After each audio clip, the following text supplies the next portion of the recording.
ಎಲ್ಲ ಸ್ನೇಹಿತರಿಗೂ ನಮಸ್ಕಾರ. ಇವತ್ತಿನ ಹೊಸ ವಿಡಿಯೋಗೆ ನಿಮ್ಮೆಲ್ಲರಿಗೂ ಆತ್ಮೀಯವಾದ ಸ್ವಾಗತವನ್ನು ಬಯಸ್ತಿದ್ದೇನೆ. ಸ್ನೇಹಿತರೆ, ಕೊಟ್ಟಿಗೆಹಾರ ಅನ್ನೋಂಥದ್ದು ನೀರು ದೋಸೆಗೆ ತುಂಬ ಫೇಮಸ್ ಆದಂಥ ಒಂದು ಸ್ಥಳ. ಅಲ್ಲಿ ನಿಮಗೆ ಇನ್ನೊಂದು ಸ್ಥಳ ನೋಡಲಿಕ್ಕೆ ಸಿಗುತ್ತೆ, ಒಂದು ಅದ್ಭುತವಾದಂಥ ಸ್ಥಳ. ಅದು ಯಾವುದಪ್ಪ ಅಂತಂದರೆ, ನೀವೀಗ ನೋಡ್ತಿರೋವಂಥದ್ದು KP ಪೂರ್ಣಚಂದ್ರ ತೇಜಸ್ವಿ ಪ್ರತಿಷ್ಠಾನ ಅಂತ ಹೇಳ್ಬಿಟ್ಟು ಒಂದು ತುಂಬ ಅದ್ಭುತವಾದಂತಹ ಸ್ಥಳ. ಪ್ರಕೃತಿಯ ಮಡಿಲಲ್ಲಿ ಒಂದು ತೊಟ್ಟಿ ಮನೆ ವಿನ್ಯಾಸದಲ್ಲಿ ನಿರ್ಮಾಣವಾಗಿರುವಂತಹ ಒಂದು ಮನೆಯಲ್ಲಿ ಒಂದು ಅದ್ಭುತವಾದಂತಹ ಒಂದು ಸುಂದರವಾದಂತಹ ಒಂದು ಸ್ಥಳ ಅಂತಲೇ ಹೇಳ್ಬೋದು. ಕನ್ನಡ ಮತ್ತು ಸಂಸ್ಕೃತಿ ಇಲಾಖೆಯವರು ಒಂದು ಅದ್ಭುತವಾದಂತಹ ಕೊಡುಗೆಯನ್ನು ನೀಡಿದ್ದಾರೆ. ಅದರಲ್ಲಿ ನಮ್ಮ ಪೂರ್ಣಚಂದ್ರ ತೇಜಸ್ವಿ ಪ್ರತಿಷ್ಠಾನ ತುಂಬ ಅದ್ಭುತವಾಗಿದೆ. ನಾನು ತುಂಬ ಸರಿ ಆ ರಸ್ತೆಯಲ್ಲಿ ದಾಟಿ ಆ ಕಡೆ ಈ ಕಡೆ ಓಡಾಡುವಾಗ ಬೋರ್ಡ್ ನೋಡ್ತಿದ್ದೆ, ಒಳಗಡೆ ಹೋಗ್ಬೇಕು ಅಂದ್ಕೊಂಡಿದ್ದೆ, ಹೋಗೋಕ್ಕಾಗಿರಲಿಲ್ಲ. ಇವತ್ತು ನೋಡೋಣ ಯಾವ ರೀತಿಯಾಗಿದೆ, ನೋಡಲೇಬೇಕು ಅಂತ ಹೇಳ್ಬಿಟ್ಟು ನಾನು ಇವತ್ತು ಒಳಗಡೆ ಹೋಗಿ ನೋಡೋಣ ಅಂತ ಬಂದು ಒಂದು ವಿಡಿಯೋನ ಮಾಡ್ತಾಯಿದ್ದೀನಿ. ನೋಡಿ, ಪ್ರಕೃತಿ ಸೌಂದರ್ಯ ತುಂಬ ಅದ್ಭುತವಾಗಿದೆ. ನಾನು ಈ ವಿಡಿಯೋನ ಮಳೆಗಾಲ ಬರೋದಕ್ಕಿಂತ ಮುಂಚೆ ಮಾಡಿದ್ದೆ, ಆದರೆ ಕೆಲವು ಕಾರಣಾಂತರಗಳಿಂದ ನಿಮಗೆ ಎಡಿಟ್ ಮಾಡಿ ತೋರ್ಸೋಕ್ಕಾಗಿರಲಿಲ್ಲ.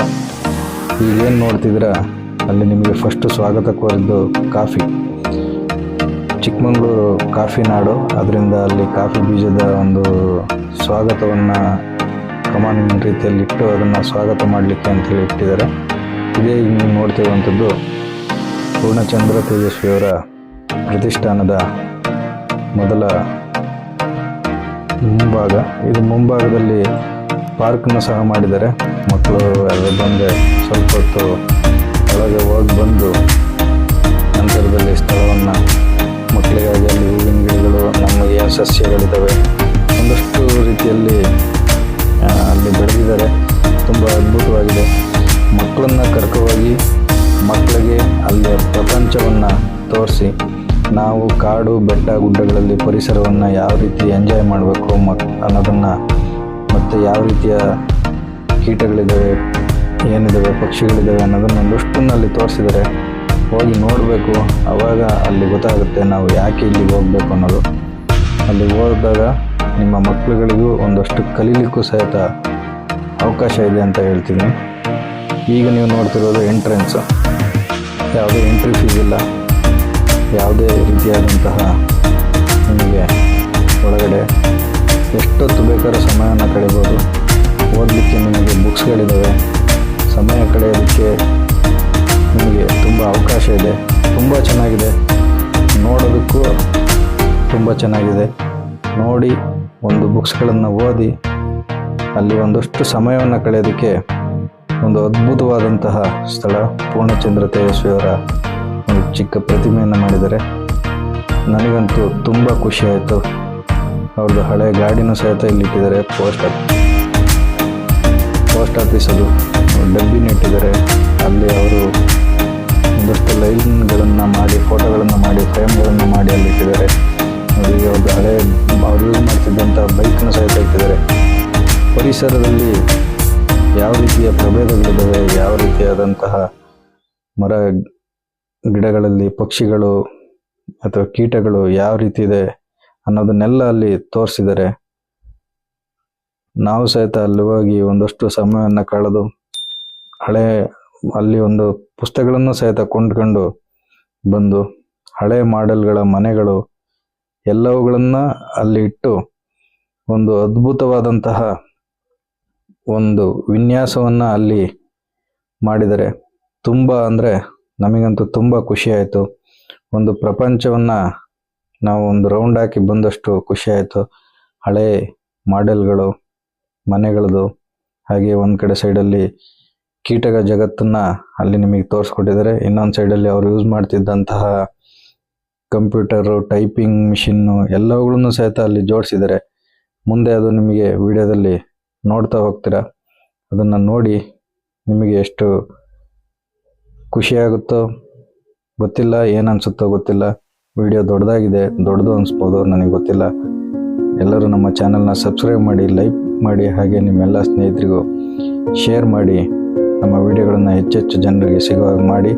ಈ ಥರ ವಿಡಿಯೋಗಳನ್ನು ಮಾಡೋದಕ್ಕೆ ಅವಕಾಶ ಮಾಡಿಕೊಡಿ ಅಂತ ಹೇಳ್ತಾ, ಮುಂದೆ ನಿಮಗೆ ಅಲ್ಲಿಯ ಜಗತ್ತನ್ನು ಅಥವಾ ವಸ್ತು ಸಂಗ್ರಹಾಲಯದ ಒಳಗೆ ನಿಮ್ಮನ್ನು ಕರ್ಕೊಂಡು ಹೋಗ್ತಿದ್ದೀನಿ ಸ್ನೇಹಿತರೆ. ಮುಂದೆ ನೀವು ವಸ್ತು ಸಂಗ್ರಹಾಲಯದೊಳಗೆ ಏನೇನಿದೆ, ಏನು ನೋಡ್ಬೋದು ಎಲ್ಲದನ್ನು ನೀವು ಇಲ್ಲಿಂದ ನೋಡ್ತಾ ಹೋಗ್ಬೋದು ಸ್ನೇಹಿತರೆ. ಮುಂದೆ ನೋಡಿ ಯಾವ ರೀತಿಯಾಗಿದೆ ಅಂತ ಹೇಳ್ಬಿಟ್ಟು.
ಈಗ ನೋಡ್ತಿರೋದು ನೀವು ಕೀಟ ಜಗತ್ತು, ಯಾವ ರೀತಿಯಾದಂತಹ ಕೀಟಗಳು, ಯಾವ ರೀತಿಯ ಪ್ರಭೇದಗಳಿದ್ದಾವೆ ಅನ್ನೋದನ್ನು ಇಲ್ಲಿ ತೋರಿಸಿದ್ದಾರೆ.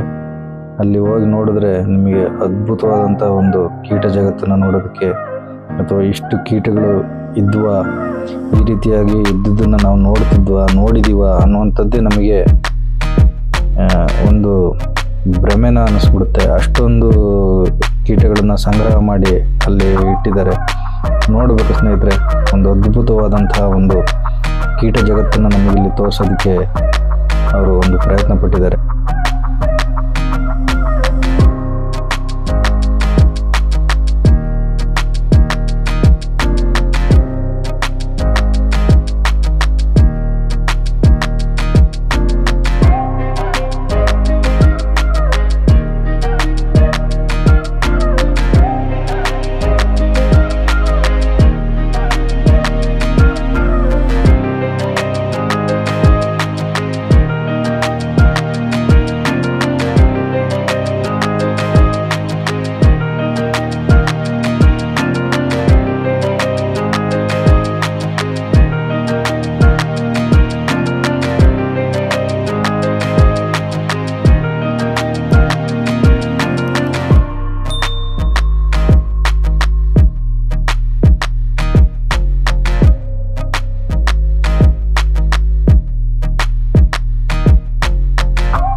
ಸ್ನೇಹಿತರೆ, ಈಗ ನೋಡ್ತಿರುವಂಥದ್ದು ನಾವು ಏನು ಹಳೆ ಕಾಲದಲ್ಲಿ ಅಥವಾ ಹಿಂದಿನ ಕಾಲದಲ್ಲಿ ಬಳಸ್ತಿದ್ದಂತಹ ಮನೆಯಲ್ಲಿ ಇರುವಂತಹ ವಸ್ತುಗಳು, ಪಿಂಗಾಣಿ ವಸ್ತುಗಳಾಗಿರ್ಬೋದು, ಮನೆಯಲ್ಲಿ ರೊಟ್ಟಿ ಮಿಷಿನ್ ಆಗಿರ್ಬೋದು, ಶಾವಿಗೆ ಮಿಷಿನ್ ಆಗಿರ್ಬೋದು, ಒಳ್ಳ ಆಗಿರ್ಬೋದು, ಕತ್ತಿಗಳಾಗಿರ್ಬೋದು, ಗುರಾಣಿಗಳಾಗಿರ್ಬೋದು, ಈ ರೀತಿ ನಾವೇನು ಹಳೆ ಕಾಲದಲ್ಲಿ ಒಂದಷ್ಟು ವಸ್ತುಗಳನ್ನ ತಾಮ್ರದ ವಸ್ತುಗಳು, ಹಿತ್ತಾಳೆ ವಸ್ತುಗಳು, ದೀಪಗಳು ಎಲ್ಲ ಏನು ನಾವು ಹಳೆ ಕಾಲದಲ್ಲಿ ಗುರಾಣಿಗಳು, ಏನು ನಾವು ಹಿಂದೆ ರಾಜ ಮಹಾರಾಜರ ಕಾಲದಲ್ಲಿ ಏನು ಮನೆಯಲ್ಲಿ ಬಳಸ್ತಿದ್ದು ಕತ್ತಿಗಳು, ದೀಪಗಳು, ಅಲಂಕಾರಿಕ ವಸ್ತುಗಳಾಗಿರ್ಬೋದು, ಅವುಗಳನ್ನ ತೋರಿಸುವಂತ ಒಂದು ಪ್ರಯತ್ನವನ್ನ ಮಾಡಿದ್ದೇವೆ. ಇವುಗಳನ್ನೆಲ್ಲ ಒಂದು ವಸ್ತು ಸಂಗ್ರಹದಲ್ಲಿ ತುಂಬಾ ಅದ್ಭುತವಾಗಿ ಇರುವಂತಹ ಎಲ್ಲ ವಸ್ತುಗಳನ್ನ ಸಂಗ್ರಹ ಮಾಡಿದ್ದಾರೆ. ತುಂಬಾ ಅಂದ್ರೆ ತುಂಬಾ ಖುಷಿ ಆಗುತ್ತೆ. ಈಗ ನೋಡ್ತಾ ಇರ್ಬೋದು ನೀವು, ಭರಣಿಗಳು, ದೇವಸ್ಥಾನಕ್ಕೆ ಅಥವಾ ದೇವರಿಗೆ ಬೇಕಾಗುವಂತಹ ವಸ್ತುಗಳಾಗಿರ್ಬೋದು, ಗೆಜ್ಜೆಗಳಾಗಿರ್ಬೋದು, ಬೀಗ ಆಗಿರ್ಬೋದು, ಕೀ ಆಗಿರ್ಬೋದು, ಮಂಗಳಾರತಿ ತಟ್ಟೆಗಳಾಗಿರ್ಬೋದು, ವಾದ್ಯದ್ದು ಇದಾಗಿರ್ಬೋದು, ಎಲ್ಲವನ್ನೂ ಸಹಿತ ನೋಡಿ. ಕಂಬಗಳು, ದೀಪಗಳು ಎಲ್ಲ ಯಾವ ರೀತಿಯಾಗಿದೆ ಅಂತ ಹೇಳ್ಬಿಟ್ಟು ತುಂಬಾ ಅಂದ್ರೆ ತುಂಬಾ ಅದ್ಭುತವಾದಂತಹ ಒಂದು ಸ್ಥಳ. ಮಕ್ಕಳನ್ನೇ ಕರ್ಕೋಗಿ ನಾವು ಹಿಂದಿನ ಕಾಲದಲ್ಲಿ ಯಾವ ರೀತಿಯಾಗಿ ಬಳಸ್ತಿದ್ದು, ಯಾವ ರೀತಿ ವಸ್ತುಗಳು ನಮ್ಮಲ್ಲಿದ್ದು ಅನ್ನೋದನ್ನ ತೋರಿಸ್ಬೇಕು ಅಂತಂದ್ರೆ ನಮ್ಮ ಪೂರ್ಣಚಂದ್ರ ತೇಜಸ್ವಿ ಪ್ರತಿಷ್ಠಾನಕ್ಕೆ ಹೋಗಿ ಕೊಟ್ಟಿಗೆಹಾರದಲ್ಲಿ ಒಂದಷ್ಟು ಸಮಯವನ್ನ ಕಳೆದು, ಅಲ್ಲಿ ಒಂದಷ್ಟು ಸಮಯವನ್ನ ಅದಕ್ಕಾಗಿ ಮೀಸಲಿಟ್ಟು ಸಂಯಮದಿಂದ ಆ ಪ್ರತಿಷ್ಠಾನವನ್ನು ನೋಡಿ ಒಂದು ಅದ್ಭುತವಾದಂತಹ ಒಂದಷ್ಟು ವಿಷಯಗಳನ್ನ ತಿಳಿಬಹುದು. ಹಾಗೆ ಒಂದಷ್ಟು ಕಣ್ಣಿಗೂ ಸಹಿತ ನಾವು ನೋಡಿಲ್ಲದೆ ಇರುವಂತಹ ವಸ್ತುಗಳನ್ನ ನೋಡಿ ಅಲ್ಲಿ ನಮಗೆ ಖುಷಿನೂ ಸಹಿತ ಆಗುತ್ತೆ. ಅಲ್ಲಿ ಮಕ್ಕಳನ್ನ ಕರ್ಕೊ ಹೋಗಿ ಅಂತ ಹೇಳ್ತೀನಿ ಸ್ನೇಹಿತರೆ. ಇದು ಒಂದು ಅದ್ಭುತವಾದಂತಹ ಒಂದು ಪ್ರತಿಷ್ಠಾನ ಆಗಿದೆ. ಪೂರ್ಣಚಂದ್ರ ತೇಜಸ್ವಿ ಅವರ ಪ್ರತಿಷ್ಠಾನ ತುಂಬಾ ಅದ್ಭುತವಾಗಿದೆ.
ಸ್ನೇಹಿತರೆ, ಇವತ್ತಿನ ವಿಡಿಯೋದಲ್ಲಿ ಪೂರ್ಣಚಂದ್ರ ತೇಜಸ್ವಿಯವರ ಪ್ರತಿಷ್ಠಾನದ ಬಗ್ಗೆ ಒಂದಷ್ಟು ಮಾಹಿತಿಗಳನ್ನು ತಿಳಿಸಿ, ಅಲ್ಲಿ ನಿಮಗೆ ಯಾವ ರೀತಿಯಾಗಿ ಇದೆ, ಏನೇನು ಸಂಗ್ರಹ ಮಾಡಿದರೆ ವಸ್ತುಗಳನ್ನು, ಮತ್ತು ಅಲ್ಲಿ ಯಾವ ರೀತಿಯಾದಂಥ ಒಂದಷ್ಟು ಪ್ರಾಚೀನ ವಸ್ತುಗಳನ್ನು ಅಲ್ಲಿ ಇಟ್ಟಿದ್ದಾರೆ ಅನ್ನೋಂಥದ್ದನ್ನು ನಿಮಗೆ ತೋರಿಸ್ಕೊಟ್ಟಿದ್ದೀನಿ. ಇದು ರೀಡಿಂಗ್ ಹಾಲ್ ಸ್ನೇಹಿತರೆ. ಇಲ್ಲಿ ಆರಾಮಾಗಿ ಬಂದು ಅಲ್ಲಿರುವಂಥ ಬುಕ್ಸ್ಗಳನ್ನು ಓದುವಂಥ ಹವ್ಯಾಸ ಇರೋರಿಗೆ ಬುಕ್ಸ್ಗಳನ್ನು ಓದಲಿಕ್ಕೆ ತುಂಬ ಅವಕಾಶ ಇದೆ. ಪ್ರಶಾಂತವಾದಂತಹ ಒಂದು ಪ್ರದೇಶ. ನಾವು ಒಂದೆರಡು ಬುಕ್ಸ್ಗಳನ್ನು ಕೊಂಡ್ಕೊಂಡಿದ್ದೀವಿ, ಅವುಗಳನ್ನು ಓದಬೇಕು ಅಂತೇಳಿ ಸ್ಟಾರ್ಟ್ ಮಾಡಿದ್ದೀವಿ ಸ್ನೇಹಿತರೆ.